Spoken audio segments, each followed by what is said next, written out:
Hi, Rhys Lewis, Executive Chef at Woodstock in Woodstock, Vermont. Today, to follow the venison bolognese we just made, I want to make some fresh pasta.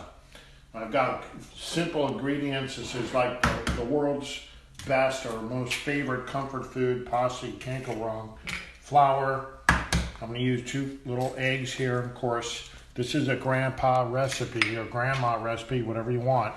About 2 cups of flour, maybe 2 eggs. I'm going to put them in the center there, so like you see in those cookbooks.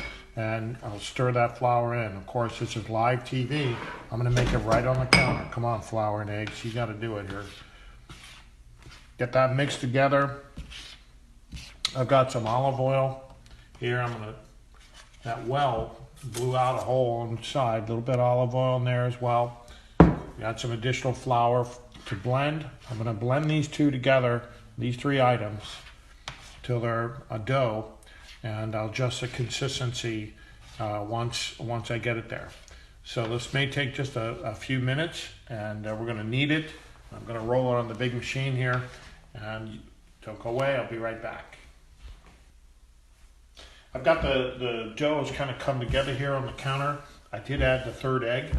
So what I'm going to do is using my heel. You can see the heel of my hand. I'm pushing down from the shoulder. I'm not overworking my arm too much, sort of pushing away from it. I'm going to knead the dough. If the dough gets wet, I can always add a little more flour. Or if it begins to stick to the bench, I can always get a bench scraper or a palette knife and get it freed up. I'm going to knead this for a while until the dough is elastic and it's real smooth looking.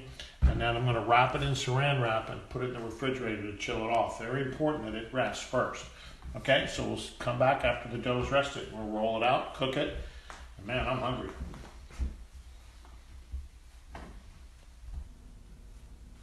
I've got the dough, it went into the cooler wrapped in saran wrap, and of course when it went in, it looked really dry. When I kneaded it, it was still kind of dry, but if you can see that now, how kind of soft and pliable that is. What I'm going to do is cut a portion, smaller portion. You see it's pliable all the way through. Air is the enemy of dough, so I'm going to wrap the pork we're not working with, dust a little flour down on the table, and I'm going to flatten this out a bit. You can use a rolling pin. I just use my hand here a little bit. What I want to do is start getting it flat so that I can run it through the dough roller. I'm going to put my handy attachment on the front, and I'm going to run it through.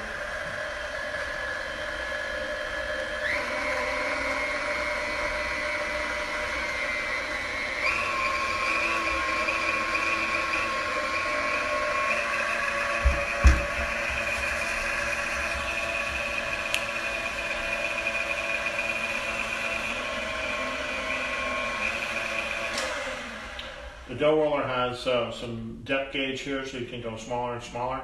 What I'm going to do is roll that until it's really where I want it to be.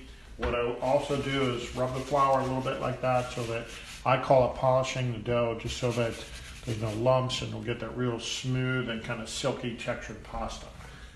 Come right back and we'll have it done.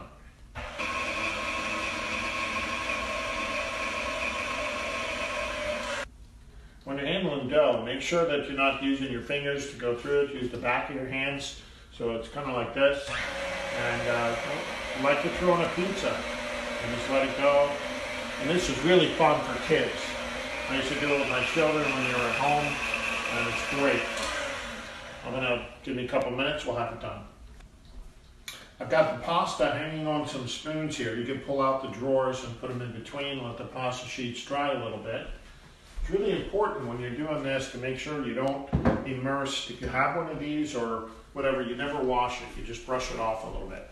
So I'm going to go through and cut some fettuccine out of this and catch it on the back end. Wow, look at that.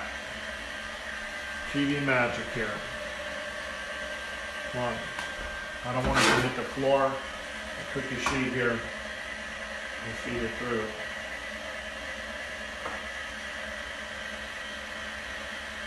Sorry I didn't have cornmeal. Nice. If you're going to do a larger batch, you can hit this with a little bit of cornmeal, and that will help help it from sticking together. Doesn't that look good? Man, that looks like something out of Little Italy here. I'm going to go through with the next piece. I'm going to go through so they cut all the way through. Just give it a little time. They're not as fast. I'm going to actually finish this up and come right back. Pasta's going to go down into the pot, boiling water. Be right back.